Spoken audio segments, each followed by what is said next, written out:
¿Cómo pudo un príncipe de Francia quedar marcado con el nombre monstruoso de príncipe caníbal? La sola pregunta basta para helar la sangre.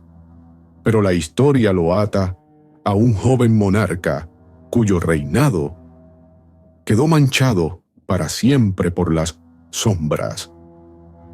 París, agosto de 1572, las calles apestaban a hierro y podredumbre. Los cuerpos de hombres, mujeres e incluso niños yacían abandonados sobre los adoquines. Las campanas del día de San Bartolomé habían sonado, no para la devoción, sino para la matanza. Y en un balcón del palacio, una figura pálida se erguía por encima de todo. Carlos IX, apenas con 22 años, observaba con ojos vacíos mientras el río de la muerte corría rojo bajo él. Los susurros comenzaron casi de inmediato. Decían que el rey había ordenado la masacre, que se deleitaba con la visión de la sangre, pero susurros más oscuros aún reptaban por los pasillos de Europa. Que Carlos no solo había mandado matar, sino que había consumido la muerte misma, probando carne humana, bebiendo sangre, dejando de ser rey para convertirse en caníbal.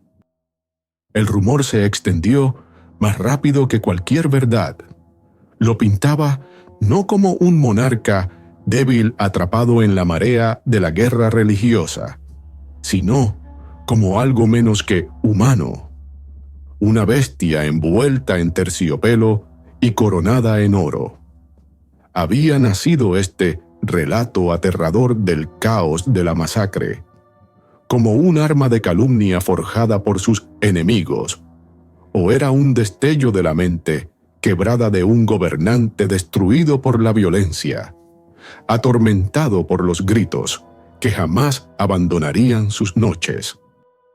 No es solo la historia de un rey, es el descenso de un muchacho criado en la sangre, un monarca consumido por los mismos horrores que desató.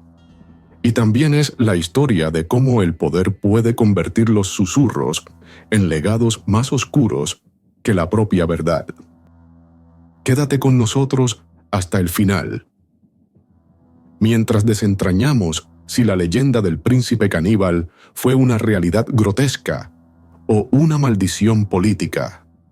Y si deseas caminar más allá en los pasillos más sombríos de la historia, no olvides suscribirte a nuestro canal para no perder nunca lo que permanece oculto detrás del trono. Carlos nació en 1550, el tercer hijo del rey Enrique II de Francia y de Catalina de Médici, una mujer cuyo nombre se volvería sinónimo de poder e intriga. Desde el primer aliento que dio dentro de los muros del Palacio Real, Carlos entró en un mundo ya fracturado. La Francia de mediados del siglo XVI no era tierra de estabilidad, sino un reino tambaleante al borde del colapso, desgarrado por la lucha brutal entre los católicos y la creciente minoría protestante, conocida como los hugonotes. No era una guerra distante librada en campos lejanos, era una guerra que llamaba a la puerta de cada hogar, que dividía a los vecinos, que incendiaba ciudades enteras. Para un niño real, aquellos no eran peligros abstractos, eran la música de fondo de su infancia, el sonido de espadas y sermones resonando en los pasillos del poder. Carlos creció dentro de una dinastía que se enorgullecía de su derecho divino, pero detrás del brillo de la corona Valois se escondía una atmósfera de sospecha constante. Su hermano mayor, Francisco II, había reinado solo un instante antes de morir prematuramente, dejando el trono vulnerable. Su otro hermano, el futuro Enrique III, era a la vez compañero y rival. El niño que se convertiría en Carlos IX nunca conoció la inocencia. Cuando su padre murió en un accidente de torneo, la dinastía Valois perdió algo más que a un rey. Perdió la estabilidad. La corona pasó rápidamente a Francisco II, y tras la muerte súbita de éste, recayó en la cabeza de Carlos, un niño de apenas 10 años, a una edad en la que otros todavía tropiezan con las primeras letras. Él fue coronado rey de Francia. Su cuerpo frágil fue cubierto con unas vestiduras regias demasiado pesadas para sus hombros, tanto en lo literal como en lo simbólico. Fue en ese vacío de poder donde Catalina de Médici dio un paso al frente. Como reina madre, se convirtió en regente y en el verdadero poder detrás del trono. Catalina no era una dama común de la corte renacentista, nacida en Italia, criada bajo la sombra de la poderosa banca Médici. Había aprendido el arte de la supervivencia en una Europa donde las cortes devoraban a los débiles. Su fuerza no estaba en el campo de batalla, sino en la maniobra cuidadosa, en los susurros, en las amenazas veladas. Para ella, Carlos era hijo e instrumento, un recipiente a través del cual podía preservar la línea Valois en medio de la tormenta de la guerra religiosa. Los años formativos de Carlos estuvieron marcados menos por la libertad que por las manos que lo guiaban. La sombra de su madre era larga, protectora y a la vez sofocante para la corte. Él no era más que el rey niño, un monarca de nombre pero no de mando. Ministros, generales y embajadores sabían bien que la verdadera voluntad de Francia residía en las cámaras de la reina madre. Y Carlos, aún frágil de cuerpo y mente, aprendió a doblarse en lugar de liderar. El aire que respiraba estaba envenenado. Los complots y los asesinatos eran tan comunes como los banquetes. Los nobles tejían alianzas en secreto, y facciones enteras del reino conspiraban para sostener la mayoría católica o expandir los derechos de los hugonotes. Carlos creció sabiendo que cualquier sonrisa en la corte podía esconder un puñal. Vivía en un palacio adornado de oro, pero rodeado de sangre, en un entorno donde la confianza era un lujo que ni siquiera un rey podía permitirse. Este clima constante de sospecha tuvo consecuencias. Los cronistas de la época lo describen como nervioso, fácilmente influenciable, propenso a arrebatos de emoción, seguidos de una indecisión paralizante.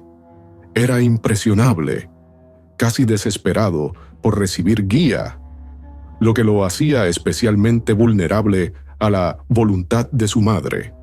Para Catalina, esa debilidad era maldición y don a la vez.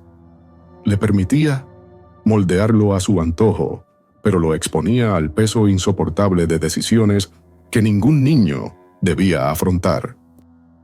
La imagen que surge de la juventud de Carlos IX no es la de un monarca seguro que avanza hacia su destino, sino la de un niño nacido en el vientre oscuro del odio y la división. Fue un rey forjado no por elección, sino por accidentes de muerte. Un muchacho marcado más por el miedo que por la esperanza. A sus ojos, La corona no era un premio, era una carga que torcería su mente y dejaría cicatrices imposibles de sanar. Sobre este frágil cimiento, levantado entre la violencia de su infancia, se erigió el escenario de los horrores venideros. El mundo recordaría algún día a Carlos IX, no como el niño que heredó una corona en crisis, sino como el monarca que presidió una de las masacres más infames de la historia europea. Y en aquella noche de sangre, su mente, ya quebrada, caería en sombras de las que jamás regresaría. La noche del 23 de agosto de 1572, París cayó en un silencio que no era paz, sino anticipación. La ciudad había estado tensa durante semanas. Miles de nobles hugonotes y sus seguidores se habían reunido en la capital para la boda del líder protestante Enrique de Navarra con Margarita de Valois, hermana del rey Carlos IX. Aquel enlace debía ser un gesto de reconciliación, un puente frágil entre las facciones católicas y protestantes. Pero bajo los festines y celebraciones, la sospecha hervía como nubes de tormenta. Catalina de Médici y su consejo temían que la influencia protestante sobre el joven rey creciera demasiado. Planes se susurraban, dagas se afilaban, y antes de que el sol volviera a levantarse, ese puente sería reducido a cenizas en fuego y sangre. Cuando las campanas de Saint-Germain-l'Auxerrois sonaron en las primeras horas, no fue para anunciar misa, fue la señal. Soldados y milicias católicas se lanzaron por las calles con órdenes de matar. Ventanas se rompieron, puertas fueron derribadas, hombres sacados a la fuerza de sus casas. La matanza comenzó con el almirante Gaspar de Coligny, líder protestante y consejero de Carlos, cuyo asesinato fue la chispa que encendió el infierno. Una vez arrojado su cuerpo a las calles, la carnicería se expandió con furia incontrolable. Durante 3 días, París se convirtió en un matadero. Cuando las matanzas cesaron, miles yacían muertos. Testigos hablaron de cadáveres flotando en el Sena, el río tan saturado de cuerpos que sus aguas parecían más rojas que azules. Vecinos se volvieron unos contra otros. Familias fueron destruidas, y los gritos de mujeres y niños resonaban en callejones donde ningún auxilio llegaba.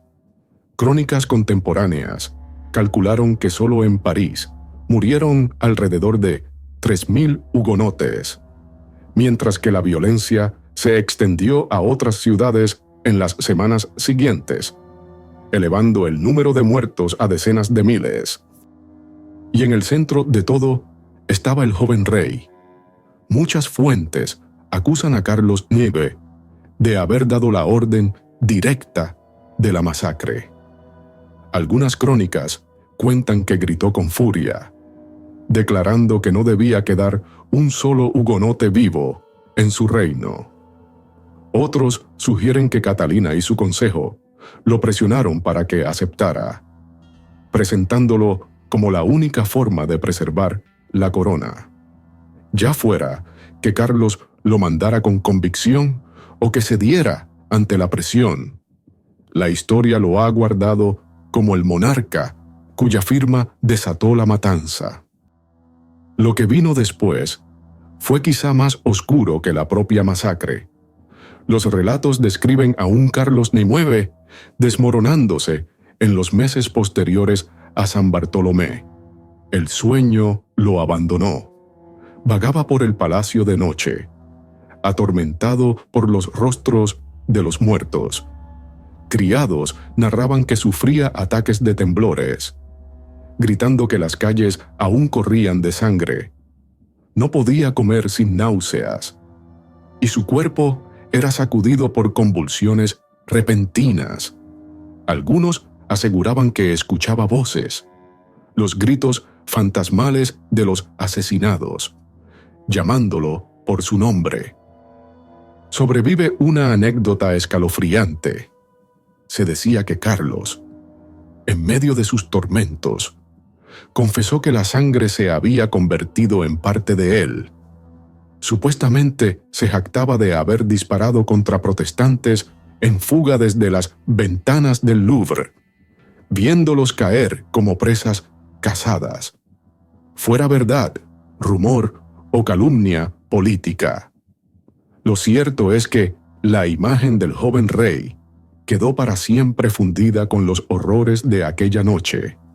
Para sus enemigos, ya no era un hombre, sino un espectro devorado por la carnicería que él mismo había liberado.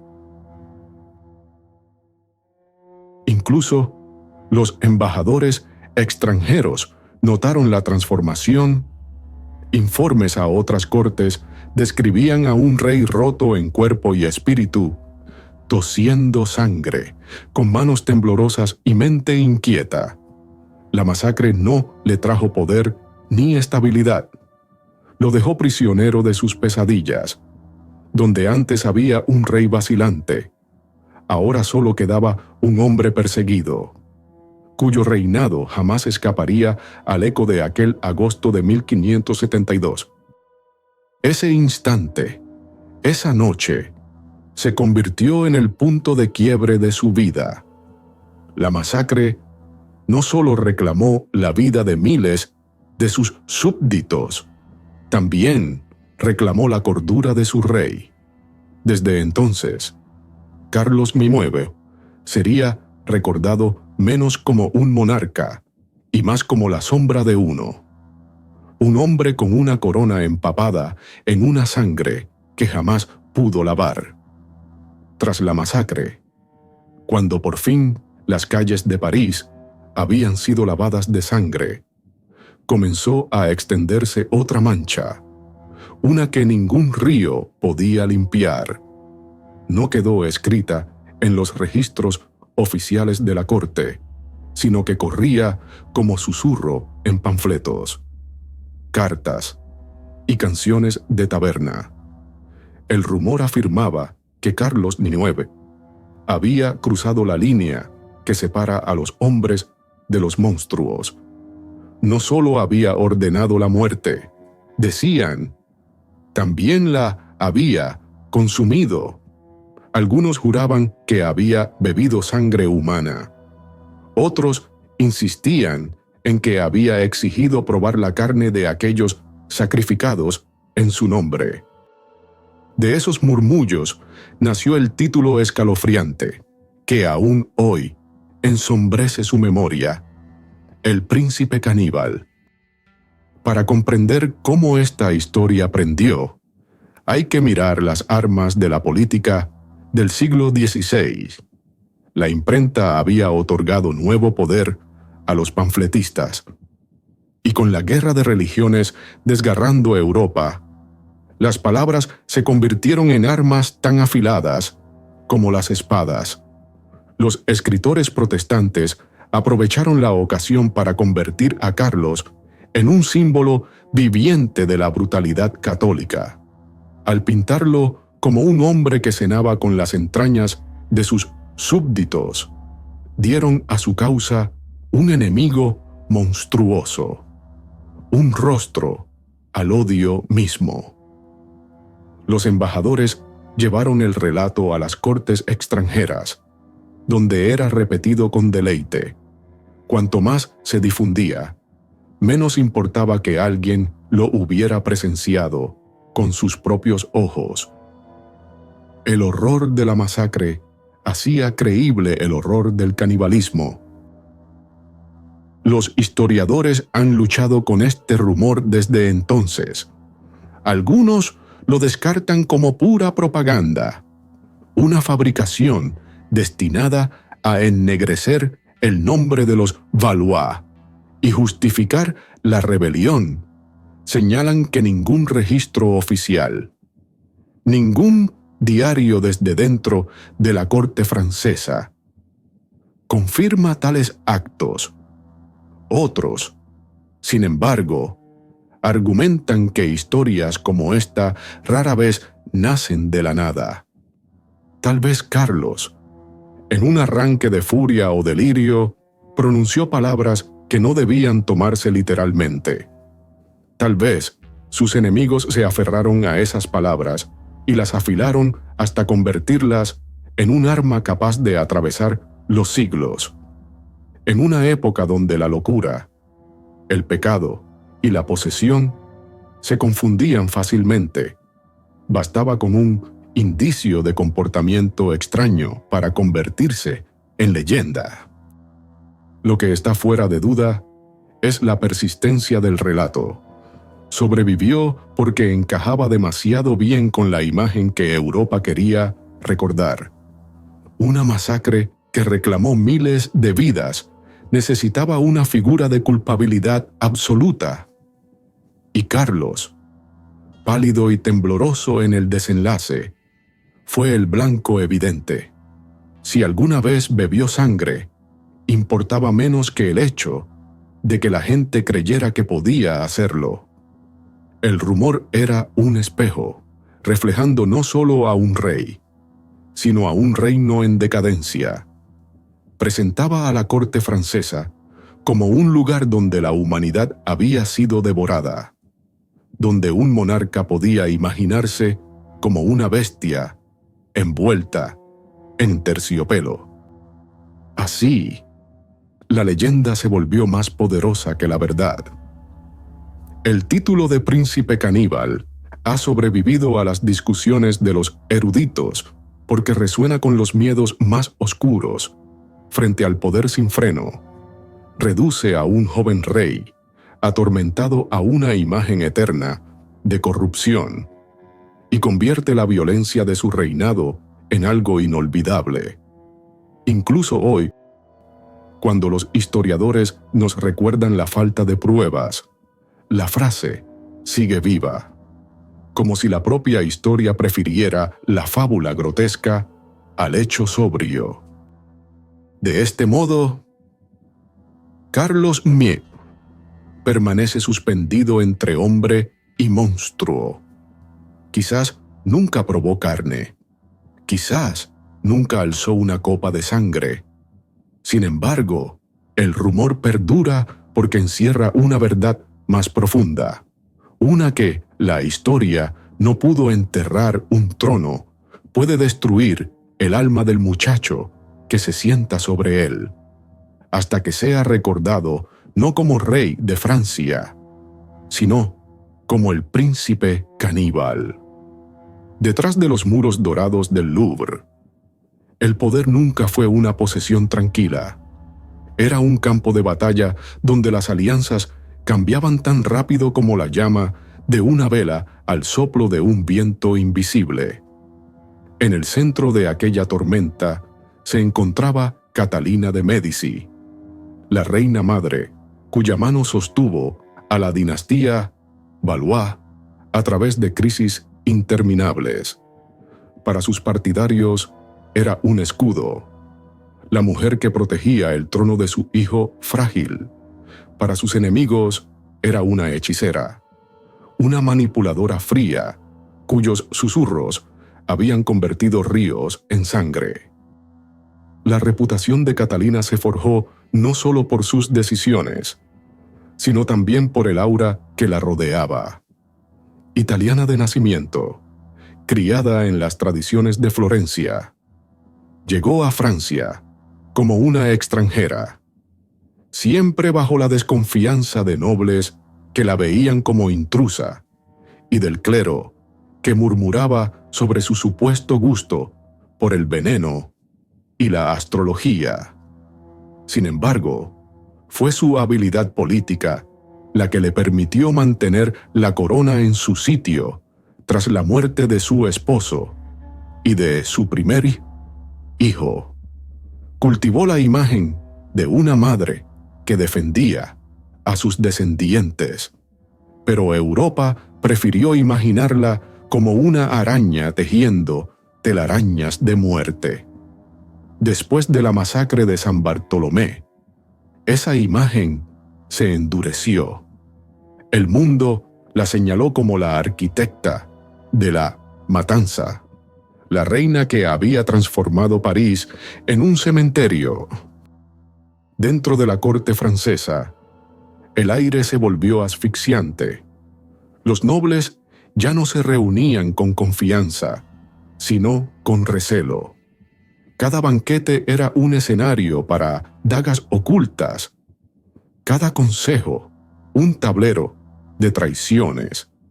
Se decía que Catalina podía sonreír ofreciendo amistad con una mano, mientras escondía un cuchillo con la otra. Carlos Mieve, débil y atormentado, dejó de ser un rey para convertirse en el símbolo de lo que su corte se había vuelto. Los susurros que lo llamaban el príncipe caníbal no hablaban solo de él, sino de una dinastía que parecía devorarse a sí misma con intriga, paranoia y odio. Los embajadores extranjeros registraban sus impresiones con una mezcla de horror y fascinación. En España, la corte de Felipe II veía a la monarquía francesa como una institución corrompida sin remedio, una dinastía pudriéndose desde adentro. En Inglaterra, Isabel I y sus ministros aprovecharon el escándalo, señalando a la corte francesa como la prueba viva de la crueldad e inestabilidad del catolicismo. En los principados alemanes se hablaba de Francia como de un reino maldito, con gobernantes que ya no eran hombres, sino depredadores vestidos de terciopelo. La imagen de un rey caníbal era menos una acusación literal que una metáfora encarnada, la personificación de una monarquía que devoraba a su propio pueblo para sobrevivir. Así, la leyenda del canibalismo creció en fuerza, no porque alguien la demostrara, sino porque simbolizaba una verdad más amplia. La masacre había transformado a la corona francesa en un devorador, y Carlos IX era su rostro. Decir que bebía sangre era darle forma al modo en que su corte drenaba la vida de la nación. Decir que comía carne era hacer visible la verdad invisible de que Francia misma consumía a sus hijos en nombre de la fe y del poder. Dentro del palacio, Catalina seguía gobernando con fría determinación. Organizaba matrimonios, equilibraba facciones y silenciaba disidencias. Pero cada paso que daba parecía confirmar las acusaciones de sus enemigos. Si castigaba a un noble, era venganza. Si buscaba un compromiso, era engaño. Con el tiempo se convirtió en la villana perfecta de la imaginación europea. La madre que había criado a un hijo caníbal. Su fortaleza, en lugar de redimir la corona, se convirtió en la prueba de que la monarquía francesa ya no estaba bajo la bendición divina. La corte reflejaba esa decadencia. Sus banquetes eran huecos, sus ceremonias sombrías, como si el oro y la música fueran solo máscaras estiradas sobre la podredumbre. Los visitantes escribían sobre un palacio donde la risa sonaba falsa y el aire mismo parecía pesado de presagio. La familia real, destinada a ser el emblema de la unidad, parecía más bien una casa que había vuelto sus cuchillos hacia adentro. Hermanos conspiraban unos contra otros. Cortesanos tramaban en habitaciones cerradas. y el propio rey parecía menos un gobernante que un testigo asustado. A finales de la década de 1570, Francia era mencionada no como un reino, sino como una advertencia. Para los ojos extranjeros, la línea Valois ya no era un faro del Renacimiento, sino un espectáculo de decadencia. La figura de Carlos Niue, recordado en susurros como un caníbal, capturaba esa caída más efectivamente que cualquier decreto o tratado. Era el símbolo de una monarquía que se había devorado a sí misma y había arrastrado a la nación al abismo. La oscuridad de la corte francesa no quedó confinada en sus cámaras. Se expandió hacia afuera, moldeando la manera en que Europa vio a Francia por generaciones. Un rey niño perseguido por la masacre, una reina madre acusada de brujería, una dinastía que se alimentaba de su propia sangre. La historia del príncipe caníbal se convirtió en la metáfora perfecta, una imagen grotesca que no narraba con hechos, sino con horror. La verdad de un reino devorado desde dentro, y en ese horror quedó sellada la reputación de toda una corte. La masacre de San Bartolomé no solo había dejado cicatrices en el reino, también había destrozado al rey que portaba la corona. En los años siguientes, Carlos Niue se hundió cada vez más en las sombras, con un cuerpo que fallaba tan inexorablemente como su espíritu. Antes delgado e inquieto, ahora se consumía poco a poco, un monarca que se derrumbaba bajo el peso de su propio nombre. A mediados de la década de 1570, su enfermedad ya no pudo ocultarse.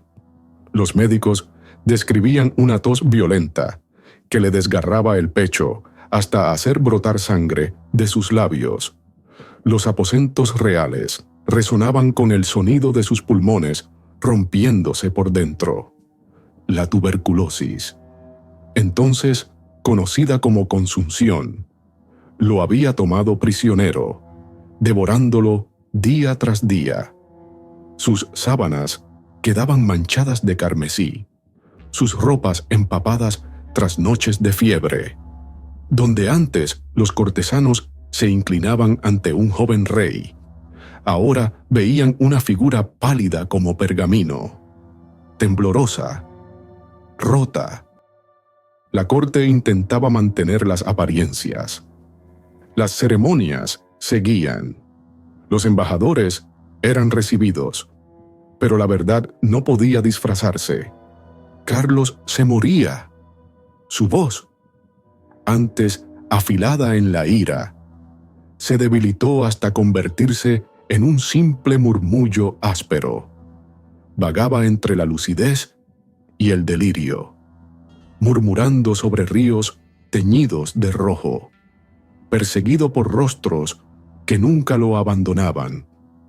Los criados narraban sus gritos en la noche.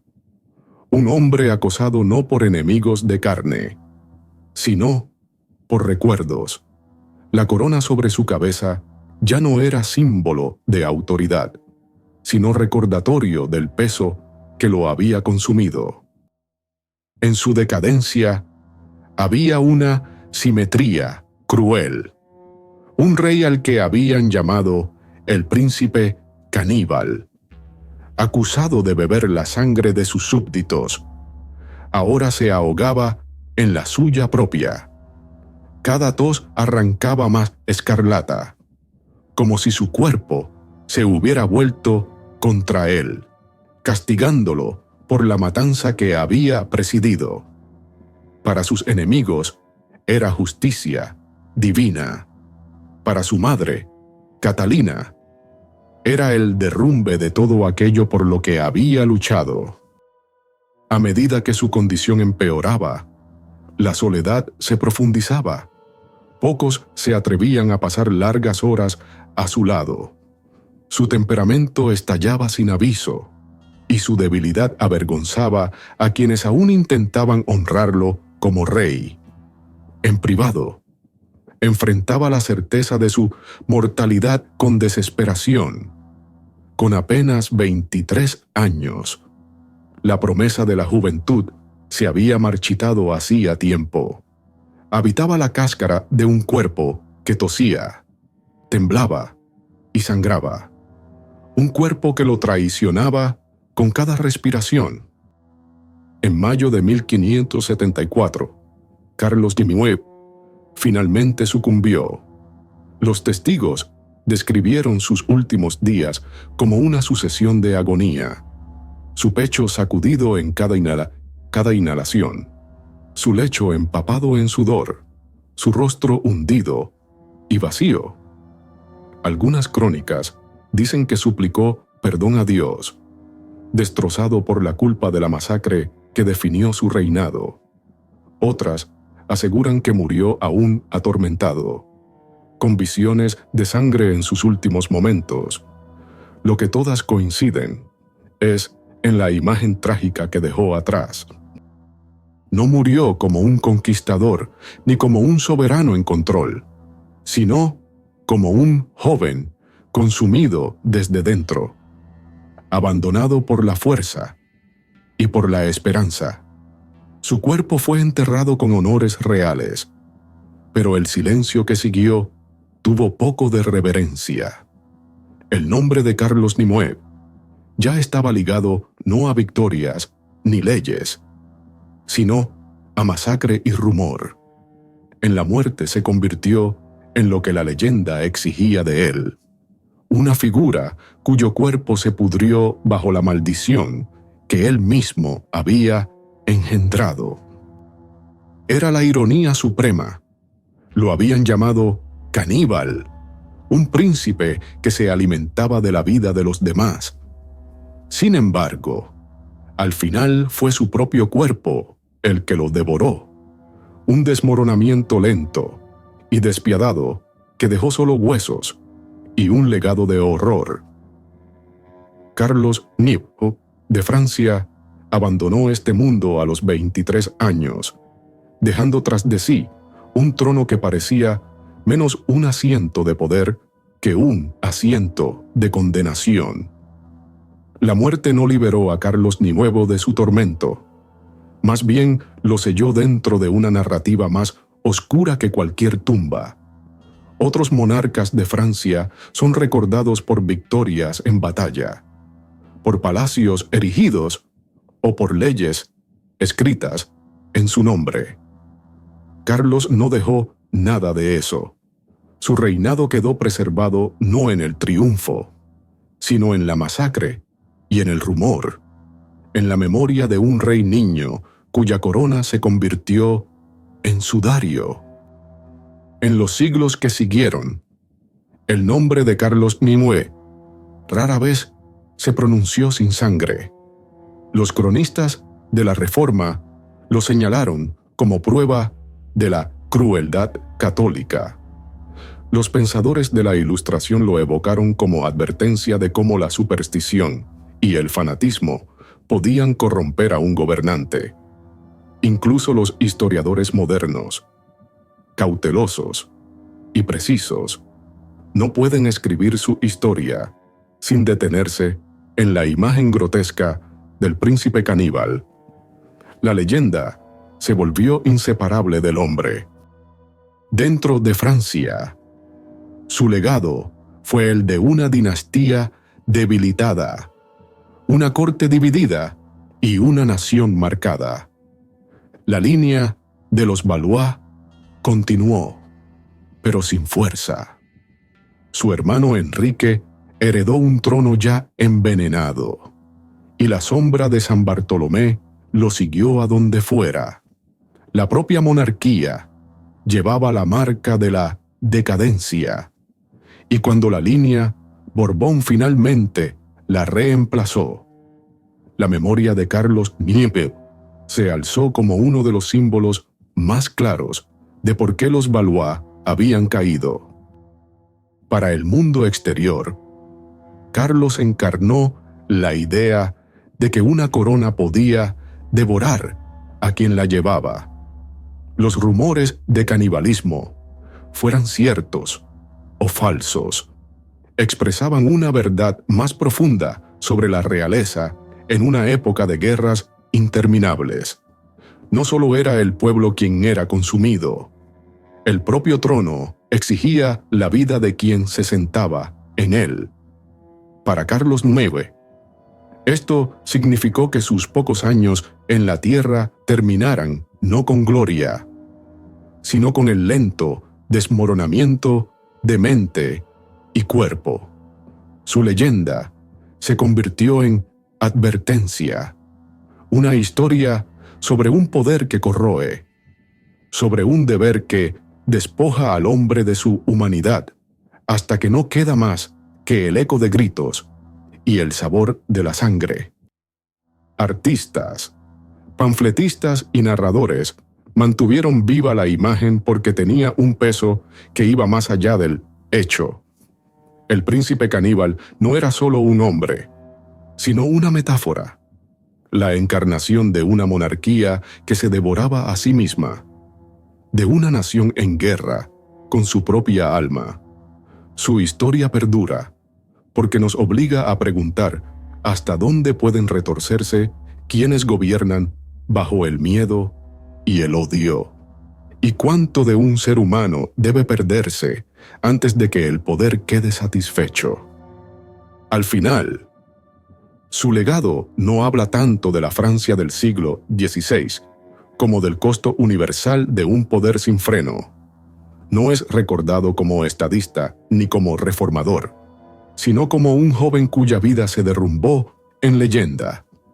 Para la historia, permanece prisionero de su propio mito, una figura atrapada para siempre entre el hecho y la pesadilla. Lo llamaron el príncipe caníbal, pero la dolorosa verdad es que solo fue un hombre, devorándose a sí mismo antes siquiera de tener la oportunidad de devorar a un imperio. Si deseas caminar más profundo en estos corredores ocultos de la historia, descubrir relatos donde las coronas brillan más con sangre que con oro, quédate con nosotros. Suscríbete a nuestro canal y juntos seguiremos revelando las sombras del pasado, donde los reyes y las reinas son recordados no por su gloria, sino por la oscuridad que los consumió.